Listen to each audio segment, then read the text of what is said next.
नमस्कार साथियों, कैसे हैं आप सभी। आई होप आप सभी स्वस्थ होंगे, अच्छे होंगे, मस्त होंगे। दोस्तों, आज के सेशन के माध्यम से हम जानने वाले हैं कक्षा 6 गणित अध्याय 4। ठीक है, इस एक्सरसाइज के अंतर्गत हम सांख्यिकी की एक्सरसाइज 4 को कंप्लीट करेंगे। ठीक है, इतने भी क्वेश्चंस हैं डिटेल में समझेंगे। और अगर आप हमारे इस चैनल के पुराने विद्यार्थी हैं तो आप जानते होंगे इस चैनल के माध्यम से आपको एनसीईआरटी की मैथ प्रोवाइड कराया जाता है, इसका सोल्यूशन प्रोवाइड कराया जाता है आप सभी को। इतना मटेरियल आपके लिए प्रोवाइड किया जाता है। तो दोस्तों, ये खास आपके लिए चैनल है, तो चैनल को अभी सब्सक्राइब करें, वीडियो को शेयर करें। बढ़ते हैं आज के पहले प्रश्न की तरफ। हमारा पहला प्रश्न क्या कह रहा है, आप अपनी किताब में देखने का प्रयास करें और अगर यहाँ पर क्लियरली दिखाई दे रहा है तो आप यहाँ पर भी इस क्वेश्चन को समझ सकते हो। पहला क्वेश्चन यहाँ पर दिया गया है, किसी मोहल्ले में 10 परिवारों में सदस्यों की संख्या निम्नवत ज्ञात की गई है। ये संख्या क्रमशः दी गई है और इन आंकड़ों को आरोही क्रम में व्यवस्थित करना है। अगर आप देखिए सारी क्लास को देखते हैं अंत तक तो आपको आरोही और अवरोही क्रम आसानी से पता होगा। और अगर नहीं जानते हैं, नए स्टूडेंट हैं, तो अब यहाँ पर आप जान जाएंगे। ठीक है दोस्तों, जैसा कि आप सभी पहले से ही अवगत है और कक्षा 5 में भी पढ़ा होगा, आरोही क्रम होता क्या है। आरोही क्रम होता है बढ़ता हुआ क्रम। क्या होता है?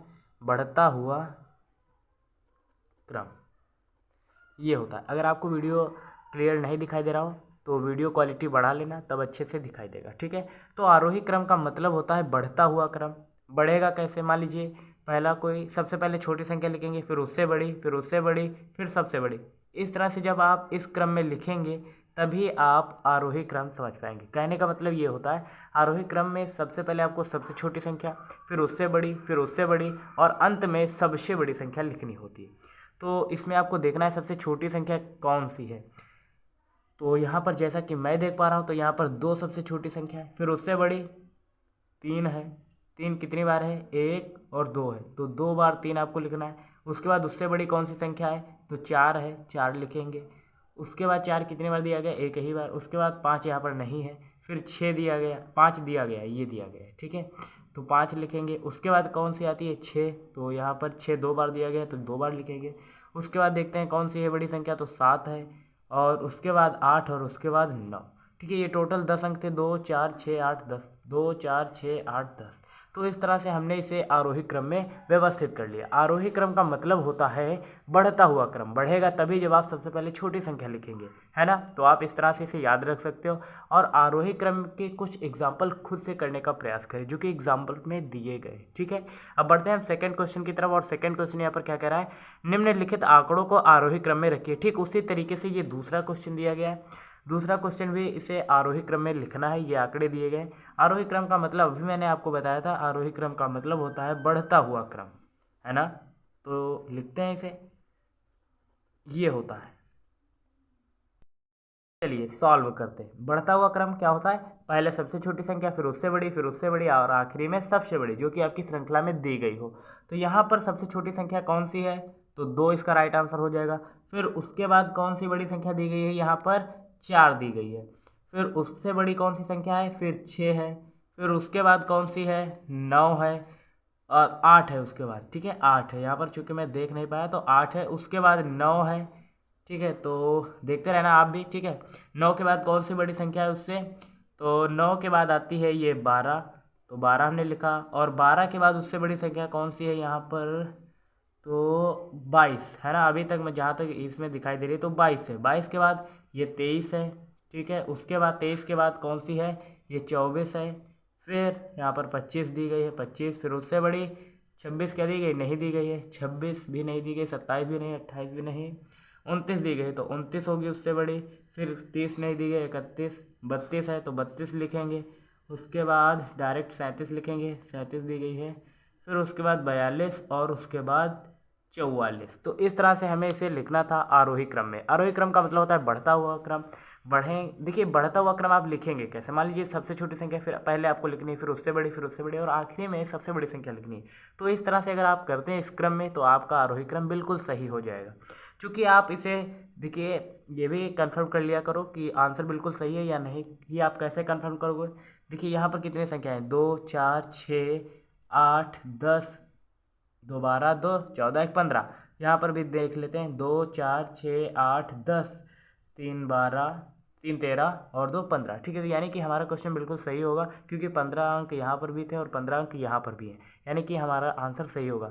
बस हमें इसे बढ़ते हुए क्रम में लिखा होना चाहिए। हमने अगर इसे बढ़ते हुए क्रम में लिखा है तो बिल्कुल सही है, ठीक है। एक भी अंक छोड़ना नहीं है, सभी प्रश्नों को, सभी अंकों को सही से व्यवस्थित करना है, ठीक है।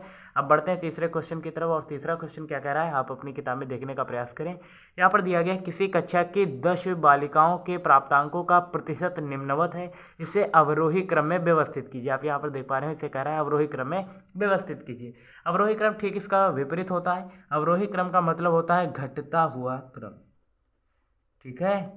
अवरोही क्रम का मतलब क्या होता है? घटता हुआ क्रम। तो सबसे पहले आपको सबसे बड़ी संख्या लिखनी है इसमें से छांट कर। तो सबसे बड़ी संख्या यहाँ पर कौन सी दी गई है? 75 दी गई है, और उससे बड़ी कोई नहीं है तो 75 लिखेंगे। फिर उसके बाद उससे छोटी, तो 75 से छोटी यहाँ पर 74 दी गई है, 74 लिखेंगे। उसके बाद 73 दी गई है यहाँ पर, ये 74 था, ये 73, और 73 के बाद उससे छोटी कौन सी दी गई है यहाँ पर? 62 है, 67, ठीक है। तो उसके बाद 67 लिखेंगे। फिर उससे छोटी कौन सी दी गई है? 67 से छोटी यहाँ पर 62 है, ठीक है। फिर 62 के बाद 61 है, फिर 61 के बाद यहाँ पर 57 है, ठीक है। फिर है 55, 57 भी हो गया, 55 भी हो गया, और अब बची कौन सी? 42 है, तो 42 होगी। और उसके बाद 33। देख रहे हो ना हमने किस क्रम में किया? देखिए अवरोही क्रम का होता है मतलब घटता हुआ क्रम। सबसे पहले आपको सबसे बड़ी संख्या लिखनी है, फिर उससे छोटी, फिर उससे छोटी, फिर उससे छोटी, और आखिरी में सबसे छोटी। तो इस तरह से अगर आप करेंगे क्वेश्चन को तो वो घटता हुआ क्रम माना जाएगा, यानी कि अवरोही क्रम, ठीक है। तो आज की एक्सरसाइज के आज के लास्ट वन प्रश्न की तरफ बढ़ते हैं, और जो कि चौथा प्रश्न है। क्या है वो प्रश्न? चलिए देखते हैं। यहाँ पर चौथा प्रश्न क्या कह रहा है, चलिए देखते हैं। कह रहा है, एक ग्राम सभा में मनरेगा योजना के अंतर्गत 20 व्यक्तियों जब जॉब कार्ड धारकों द्वारा एक माह में किए गए कार्य के दिनों की संख्या प्रति व्यक्ति निम्नवत है। इन आंकड़ों को अवरोही क्रम में लिखकर ज्ञात कीजिए कि कितने व्यक्तियों ने 10 दिनों से काम किया है। तो चलिए इसे सिर्फ अवरोही क्रम में लिखना है, और अवरोही क्रम अभी आप सीख कर आए हो, और अवरोही क्रम का मतलब क्या होता है अभी मैंने आपको बताया था। अवरोही क्रम का मतलब होता है घटता हुआ क्रम, है ना। अवरोही क्रम का मतलब क्या होता है? घटता हुआ क्रम,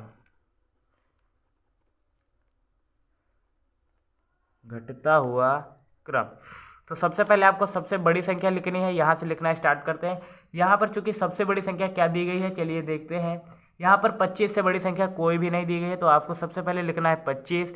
फिर उससे छोटी संख्या लिखनी है, उससे छोटी संख्या क्या है? यहाँ पर 24 है, तो 24 लिखेंगे। फिर उससे छोटी कौन सी संख्या दी गई है? 22 के बाद यहाँ पर 21 दी गई है, हम 21 को लिखेंगे। उसके बाद उससे छोटी संख्या कौन सी दी गई है 21 के बाद? तो यहाँ पर 19 दी गई है ना, तो 19 लिख लेते हैं। 19 से छोटी संख्या यहाँ पर 17 दी गई है, 17 को लिख लेते हैं। उसके बाद 17 के बाद 16, 16 यहाँ पर 2 बार दिया गया है ना, तो 16 को 2 बार लिखेंगे, एक बार ये एक बार ये, तो 16 2 बार है, तो 16 2 बार लिखेंगे। उसके बाद 15 कितनी बार आया है यहाँ पर? तो ये एक ही बार आया है, तो 15 फिर लिखेंगे। और 15 से फिर छोटी संख्या कौन सी आती है? 15 से आती तो है 14, लेकिन वो दी नहीं गई है, तो देखते हैं। उसके बाद यहाँ पर 12 दिया गया है ना, तो 12 वो भी 2 बार है, कितनी बार? 1 2 3 बार है, तो उसके बाद लिखेंगे 12 को 3 बार, ठीक है। उसके बाद आती है 11, 11 लिखेंगे ये, ठीक है। और 11 2 बार आया है, तो हम 11 को 2 बार लिख लिया हमने, ये एक बार यहाँ पर और एक बार यहाँ पर, ठीक है। उसके बाद 11 के बाद आती है 10, लेकिन वो दी नहीं गई। फिर 9 है 2 बार, एक बार ये एक बार ये, तो 9 को 2 बार लिखेंगे। फिर 8 एक बार ये आया है, एक बार ये, तो 2 बार 8 को लिख लेंगे। फिर 7 ये आया है, 7 लिखेंगे। फिर 3 बचा, 3 लिखेंगे। तो इस तरह से हमने इसे अवरोही क्रम में भी लिख लिया। देखिए होता क्या, अवरोही क्रम में हमें सिर्फ घटते हुए क्रम में लिखना होता है। सबसे पहले सबसे बड़ी संख्या, फिर उससे छोटी, फिर उससे छोटी, और आखिरी में सबसे छोटी। तो यहाँ पर जैसा कि हम देख पा रहे थे 25 थी, उसके बाद हमने 25 के बाद 24 लिखी, क्योंकि 25 के बाद छोटी संख्या 24 थी। तो इस तरह से हमने सबसे पहले 25 लिखी, फिर 24, उसके बाद जो छोटी मिली हमने उसको लिखा, और अंततः हमने सबसे छोटी संख्या इस आंकड़ों के अनुसार प्राप्त कर लिया, ठीक है। तो उसके बाद अब इसका कह रहा है कि 10 व्यक्तियों से, देखिए अवरोही क्रम में लिखकर ज्ञात कीजिए कि कितने व्यक्तियों ने 10 दिनों से कम काम किया। 10 दिनों से कम यानी कि 10 से छोटे अंक कितनी बार यहाँ पर आए हुए हैं, तो देखते हैं। 10 से छोटे अंक यहाँ पर 1 2 3 4 5 6, यहाँ पर कोई संख्या छोटी है क्या? 8 2 बार था, 7 कितनी बार था? यहाँ पर कोई अंक छूटा है। देखिए 9 कितने बार आया है, 1 2 2 बार आया है। देखिए कोई अंक यहाँ पर छूटा है, आप यहाँ पर देख सकते हो कितने अंक थे, 1 2 3 4 5 6 7 8 9 10 11 12 13 14 15 16 17 18 19 20 1 2 3 4 5 6 7 8 9 10 11 12 13 14 15 16 17 18 19। कोई एक अंक यहाँ पर छूटा हुआ है, और वो कौन सा यहाँ पर देखिए 9 कितने बार आया पहले वो देख लेते हैं। यहाँ पर 9 1 2 2 बार 9 आया है। उसके बाद 8 कितने बार आया, 1 2 3, हाँ 8 यहाँ पर 3 बार आया, चूँकि यहाँ पर मेंशन नहीं किया गया है तो 8 यहाँ पर एक बार और लिख लीजिए। 1 2 3 दिया तो गया, एक ये दिया तो गया, यहाँ पर हमने 8 नहीं लिखा है, ठीक है, तो वही मेंशन करना था। अब पूछ रहा है क्वेश्चन में कि कितने व्यक्ति ऐसे हैं जिन्होंने 10 दिनों से कम काम किया, तो वे व्यक्ति कौन से हो जाएंगे 10 से कम वाले, 1 2 3 4 5 6 7। तो इसका उत्तर क्या आ जाएगा, वो व्यक्ति कितने हैं 7, तो इसका उत्तर आ जाएगा 7। ठीक है, तो आज के लिए इतना ही दोस्तों। ये क्लास कैसी लगी आप हमें कमेंट में बता सकते हैं। ऐसी वीडियो देखने के लिए चैनल को सब्सक्राइब करें, वीडियो को ज़्यादा से ज़्यादा शेयर करें। मिलते हैं नेक्स्ट वीडियो में।